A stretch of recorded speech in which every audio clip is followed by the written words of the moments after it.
நிறைமொழி மாந்தர் மறைமொழி காட்டிவிடும். வள்ளுவர் என்ன சொல்கிறார் தெரியுமா? ஒரு கற்புக்கரசி பெண் சொன்னால் சொன்னது நடக்கும். இப்போ நான்லாம் மாடுன்னு சொன்னேன்னா நம்மெல்லாம் மாடுங்கிற உணர்வு தான் வரும்.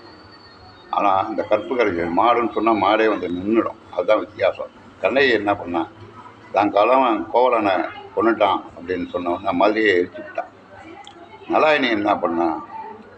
தன்னுடைய கணவர் மௌகல்ய முனிவர், அவர் காலு பட்டுடுது மாண்டவிய முனிவர் மேலே. உடனே அவன் ஜாவுண்டான், சூரியன் உதிக்கிறதுக்குள்ளே உன் கணவன் தலை வெடிக்க ஏற்றுக்குவான்னு. இப்போ பார்த்தா சூரியன் உதிச்சாதானே என் கணவன் சாகுவான். சூரியனே உதிக்காமல் போகட்டும் போன்னு சொல்லிட்டா அவன். பிறகு தேவாதி தேவர்கள்லாம் வந்து காலில் விழுந்து இவர் காலில் விழுந்து நலாயினி காலில் விழுந்து சூரியனை உதிக்க சொன்னாங்க. அனுசுயை பெண்ணை தான் வந்து உதிக்க வைக்கிறான். எதுக்கு சொன்னேன்னா, நிறைமொழி மாந்தாலும் மறைமொழி காட்டி விடுனார் வள்ளுவர். கற்புக்கரசி சொன்னால்